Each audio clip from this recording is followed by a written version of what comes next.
How do we sit with the uncomfortable thoughts and emotions that will come up when we stop using substance to numb us? When you put the wine bottle down and you say, you know what, I'm gonna take life as it is and I'm not gonna be numbed anymore. What do? You're watching Developing Potential with Diana Keuilian. Hi friends, welcome back. Today we're talking about what happens when you quit alcohol. Like what actually happens? And as I've shared on this show before, I quit alcohol 10 months ago. I'm excited to come up on 1 year. And there's a lot of curiosity out there. Like what actually happens? And I think there are so many people right now that are kind of on the fence.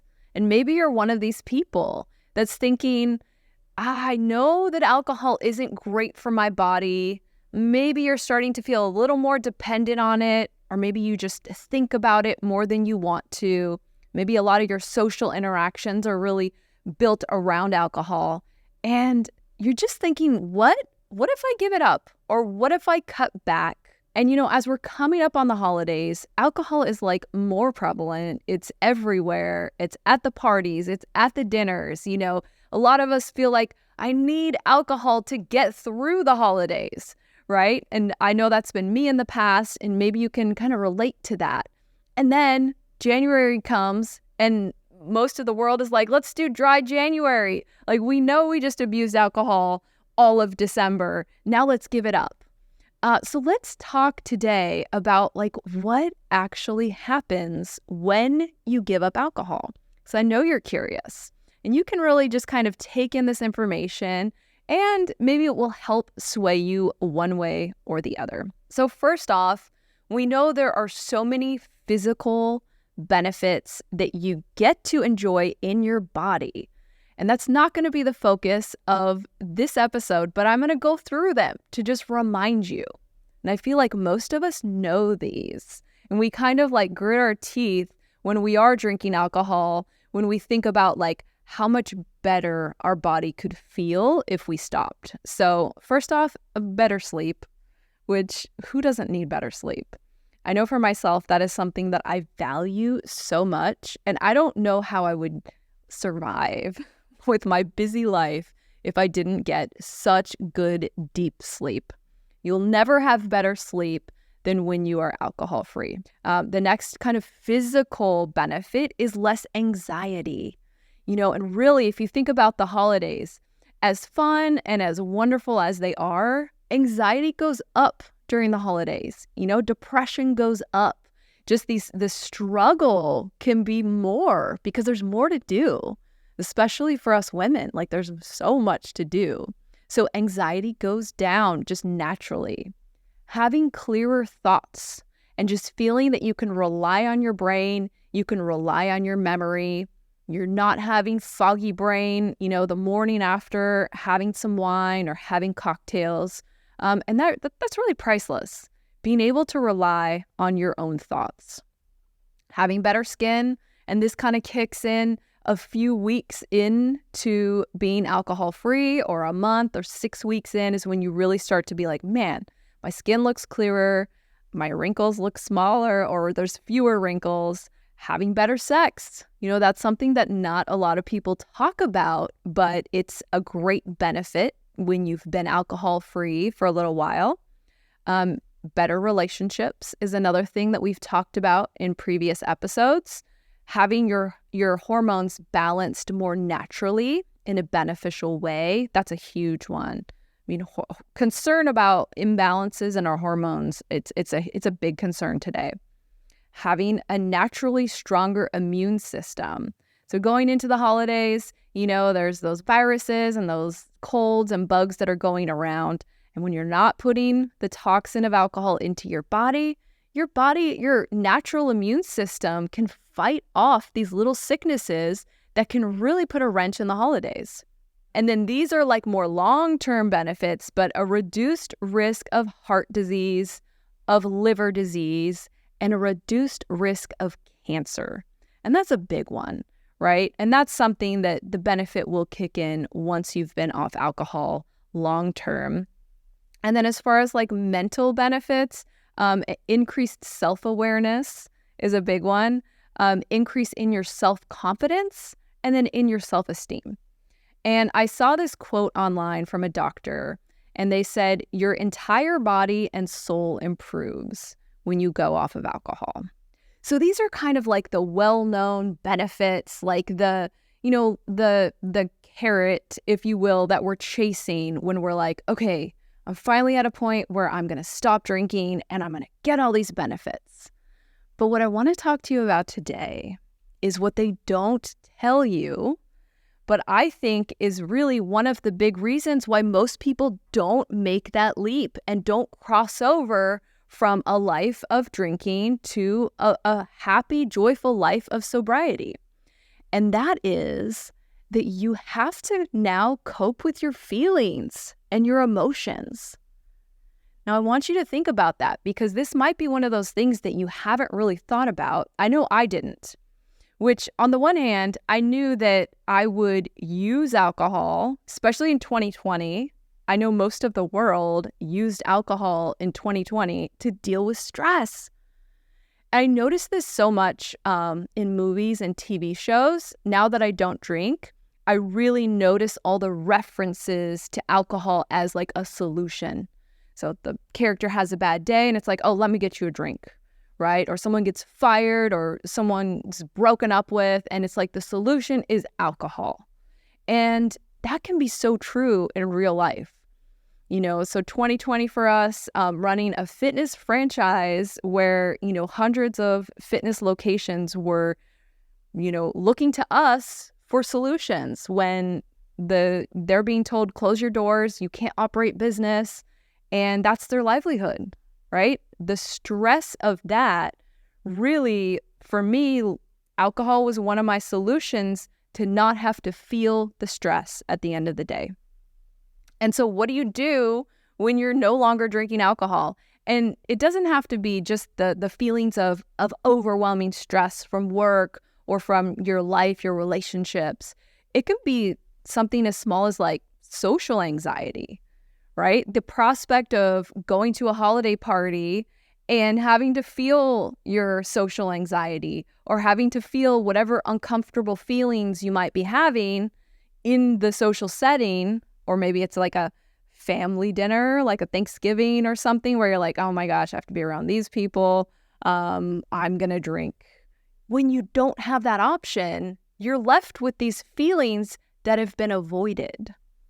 And really, these feelings that you've numbed yourself against, right? We've all done this before, where alcohol is going to make me not feel. It's going to make me not think about the issues and the problems that are giving me these emotions. And then we wake up the next day, physically we're not feeling well, and those emotions are still there, right? They've just been kind of shoved to the side. So it leads us to the question, how do we sit with uncomfortable emotions? And that's what I want to really go into. Because when you do choose, and maybe you even just try it for a night, maybe try it for Thanksgiving or try it for a holiday party where you're like, hey, I'm not going to use alcohol this time. I'm going to be present with what's happening. So these are some tools for you that I've really used over the last 10 months to cope and to realize that we never needed alcohol in the first place.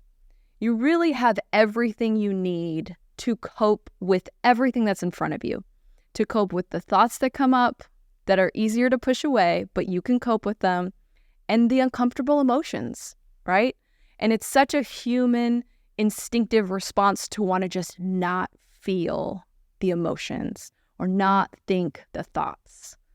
But it's such an act of courage, and it helps you so much in life in general when we get this skill and when we grow this skill of being able to sit with uncomfortable emotions and knowing how to handle distressing thoughts.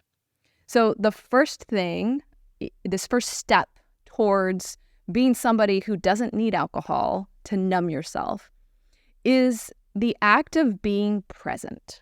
And now being present in the moment It's the opposite of being on autopilot. And we've all had the experience of being on autopilot and kind of you're here, but you're not here because you're somewhere else in your thoughts. Or with alcohol, you're being numbed, right? Your mind is being altered so that you're not really aware and clearly present with what's happening in front of you. And so building this skill of being okay and being excited to be fully present in the moment is that first step towards realizing I can cope with uncomfortable emotions and I don't need alcohol. And so increasing your tolerance for being in the moment. And a popular way to describe this is mindfulness, right?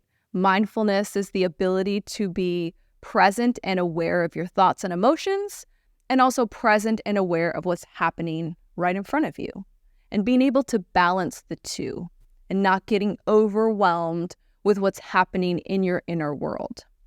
And so ways to really build this, mindfulness muscle, meditation, which I've talked about before, is really probably the most effective way to start learning to just sit with your thoughts and sit with your emotions. But that's just one way. In DBT therapy, we talk about like doing the dishes and really just like being very aware of the feeling and the sensation and what you're doing and just holding your attention in the present moment. So there's so many ways that you can build mindfulness into your life. It's really just awareness, which, the alcohol and using alcohol as an escape is the opposite of just being very aware of what's happening and even noticing what thoughts am I having? What emotions am I feeling right now? Like what's happening in front of me that made me think, I can't handle this, I need to drink. And then just being able to sit with it. And I like to kind of think of it as, you remember when we were kids and you would be afraid that there's a monster under the bed, right? Or there's something in the closet. I would always think there was something in the closet. And then when you turn the lights on and you go and look at it, you investigate and you're like, oh, okay, well, that wasn't anything. There wasn't anything there to be afraid of. And when I think of, using alcohol to escape the present moment, and then when you're like, okay, I'm going to stop this cycle and I'm just going to sit in the present moment, it really does feel like that moment of turning the lights on, being like, oh, that was a jacket hanging in the closet. That wasn't a monster, right? Like your feelings and your thoughts, they really can't hurt you. And so when you're building this muscle of mindfulness and awareness, really realizing like, okay, like I'm bigger than my thoughts and my emotions and like, it's okay. Like I can handle it. And I think, we talked about how when you give up alcohol, one of the universal benefits is this increase in self-confidence. And think about that. Instead of running away from something and saying this experience is too uncomfortable, I'm going to numb myself. You're just standing up to it. And you're saying like, all right, bring it on. Like, let's see how it goes. I think I can handle it. And every time that you do, and every time that you handle it, you're learning, your body is learning, your psyche is learning, like, I'm strong enough. Like, I got this. And as you do this, your self-esteem and your self-confidence naturally grows. And that's a really cool thing. Okay, so the next step in just being able to cope with these uncomfortable emotions instead of numbing yourself with alcohol is acceptance. So with the first step of being present, we're being aware and we're noticing thoughts and emotions. And now with the second step, we're accepting them. And that doesn't mean to say, hey, these thoughts and emotions are fact and this is reality, because we're going to get into that. But it's just to say, like, it is what it is. Like, noticing, like, I'm having this distressing thought. And let's say, in the case of, the COVID year, where for me, one of the big fears was like, are we going to lose, one of our companies? And are we going to go bankrupt? And so it was all of these like financial and work and all of these fears of, doom and gloom. And it can really snowball. Doing this acceptance step, I would sit with it and be like, okay, I'm noticing that I'm having all of these fearful, scary thoughts about going bankrupt, and just sitting with it, like accepting the fact that right now I'm feeling these thoughts and not getting carried away with it, right? Not getting into getting caught up in oh, this is reality. Just noticing and accepting that I'm having these thoughts and feelings right now. And not putting judgment on the thoughts and feelings. And I think this goes into not buying into them and realizing it's just a thought, it's just a feeling, it's not necessarily what's gonna happen, it's just how I feel right now, and it's what I'm afraid of right now. And it sounds simple, but I really feel that this is what we run away from when we numb ourselves with substances. And I keep talking about alcohol, but it could be something else, right? Whatever substance you're using to numb your thoughts and your emotions, doing this practice of acceptance, it's the opposite. And it's just realizing hey, emotions come over you like a wave. And if you can picture sitting on the beach and you can picture a big wave crashes, builds, crashes into the shore, and then it recedes. And every emotion that you've ever felt in your life has come over you as a wave. It's felt more intense, and then it is receded. No emotion will stick with you forever. Things change with us constantly. And when you know this, it's this is a temporary experience. And I can't remember the exact amount of time because I know there's been studies done for how long does an emotion last. And I'll have to look it up, but I want to say something like 3 minutes. It was something like the intense portion of an emotion is going to recede after 3 minutes if you're sitting with it. Things are different if you're going to try to push it down because then it's going to get stronger. So just sitting with it and realizing even if you're hey, this might last for 5 minutes, but after 5 minutes, it's already going to start feeling less intense, feeling less scary, feeling less bad, right? I'm going to start feeling better already if I can just accept this thought, picture it like a wave, and just ride it out. Literally, we go to the beach and we can ride a wave, and we know that that wave is not going to last forever. Okay, so the third step in just sitting with our uncomfortable emotions is distinguishing between you and your thoughts and feelings. And we've talked a lot about this in the past, and this is a huge step towards emotional and mental health, is being able to think of yourself as separate from your thoughts and emotions. And we call this diffusion. And so when you feel that you are your thoughts and you are your emotions, it's so much more intense. And that's kind of the opposite of what we just talked about, where emotions are like a wave that are going to change and they're going to recede. When you feel that you're the observer, you're experiencing, you're noticing these thoughts and emotions, knowing that they're going to end, they're going to change, they're temporary. You, the self and the observer, is not temporary, but the experience of these feelings and emotions is temporary. And so even when they really suck, and you really don't like the feeling, you really don't like the thoughts, even just having the thought to yourself of well, this thought sucks or this emotion sucks, but it's not me and it's gonna pass. And just doing that time after time until you build up the muscle of separating yourself from your inner world and seeing yourself as that observer. All right, the fourth step in being able to really sit with and ride out uncomfortable emotions is knowing what's important to you. And so this is really understanding your values in life. And when it comes to, drinking less alcohol or completely giving up substances, it's really all about your values. And in the beginning of the episode, we talked about all of these benefits that we experience in our body and in our psyche from giving up substance. And if these benefits are in line with your values, then when you're sitting there writing out these uncomfortable emotions, you're knowing they're going to end. And then you're also reminding yourself why I'm doing this. When you sit there and you have this this true north. You have this North Star of your value. And I think this is really required for anyone to give up alcohol or give up a substance. They have to have a compelling reason why that's based in their values as a human. And so until you have that, I don't know that you'll have the motivation to really stick with sitting through these uncomfortable emotions. So finding that value, and if your relationships have been damaged from substance abuse, or people in your life are not happy with your drinking, that's a huge one.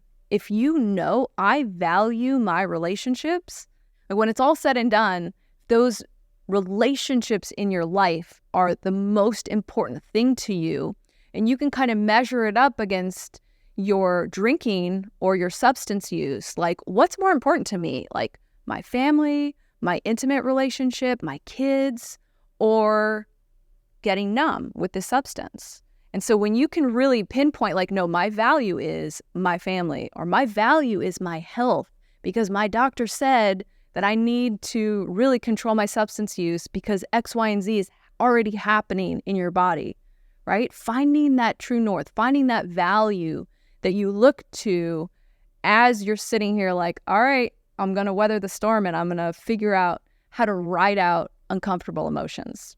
So that's it's like an anchor, right? And if we're looking at these emotions and these thoughts as waves coming over you, your values being that anchor that holds you in place, that doesn't allow you to get caught up in the experience of the emotion or of the thought.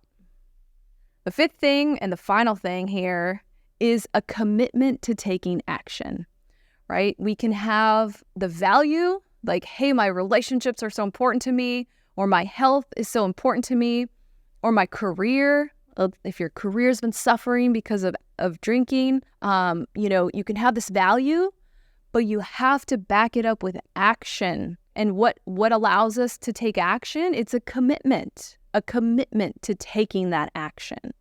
And so, identifying the steps that you need to do to put your values into practice. And so this is kind of a practical application of creating a sober life. Things have to change. And depending on where you have been with your substance use, like maybe big things need to change in your life where you are committed to sticking with this new lifestyle. And so you don't put yourself in the same situations that you used to, right? Taking committed action to set yourself up for success. And then really seeing these actions through. So a quick recap of really how do we sit with the uncomfortable thoughts and emotions that will come up when we stop using substance to numb us. When you put the wine bottle down and you say, you know what, I'm going to take life as it is and I'm not going to be numbed anymore. What do? 1, you learn how to be present in the moment, aware of your thoughts and feelings. 2, you learn to accept what's happening. You accept your thoughts and your feelings as they're coming up, knowing that they're not stronger than you, knowing that you're like flipping the lights on and you're looking under the bed and it's not really a monster. The third thing is distinguishing between you, the observer, and then your thoughts and emotions that are coming up. These big, scary things that you've run from, realizing these aren't me. This is just a temporary experience that I'm going to get through. The fourth thing is having your values known, knowing exactly what your values are and your reason for giving up alcohol. It's got to be a strong reason. There has to be a value-based reason that you're doing this. And maybe the value-based reason is just, I want to grow as a person, right? I want to take better care of my body and I want to set myself up for success with mental and emotional health. And that's all within your power. Even if you don't drink that much or you don't do other substances that much, just knowing like, hey, I have high standards for myself. Like I want to do stuff with my life. I want to be an example for the people in my life. Those are values that you can use to help you through this process. And then the fifth and final one is commitment to taking action, because you do need to commit to the success actions of giving up a substance and training yourself, your mental and emotional muscle, to sit through the uncomfortable thoughts and emotions that will come up.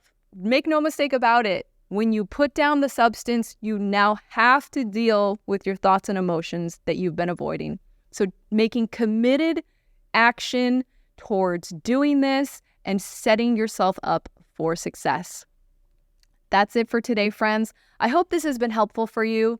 And again, I know that alcohol and substance use is a touchy subject because what we didn't touch on today is that it is addictive, right? And so even when we know here's all the physical benefits, here's all the, emotional, mental benefits, here's how my relationships will get better, the first thing that depending on where you are with it, that you have to get through is physical dependence, right? And having just the chemicals in your body go through a period of being imbalanced before your natural, better balance comes back into play.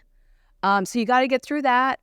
And then we got to learn how to sit through these uncomfortable thoughts and emotions. But I know you can do it. So many people before you have done it. I've done it myself. And once you're well on the other side of it, it really is incredible how empowering it is to just know, like, I can handle life. No, I don't need a beer at the end of the day. It could be a really bad day, but I got this. I've got all of the resources that I need internally to experience my thoughts and emotions as they come up. So friends, thank you for joining me. I hope you enjoyed this content. Share it with a friend. If there's someone in your life who you're like, they could use this message today, please share it. Like, subscribe, leave us a comment. Maybe you're going to try giving up alcohol, as the holiday season starts, and get a leg up on dry January and really start to feel your confidence and your self-esteem increase before New Year's comes around. So thank you so much for joining me, and I will be back next week with more content. Bye-bye. Thanks for watching Developing Potential with Diana Keuilian.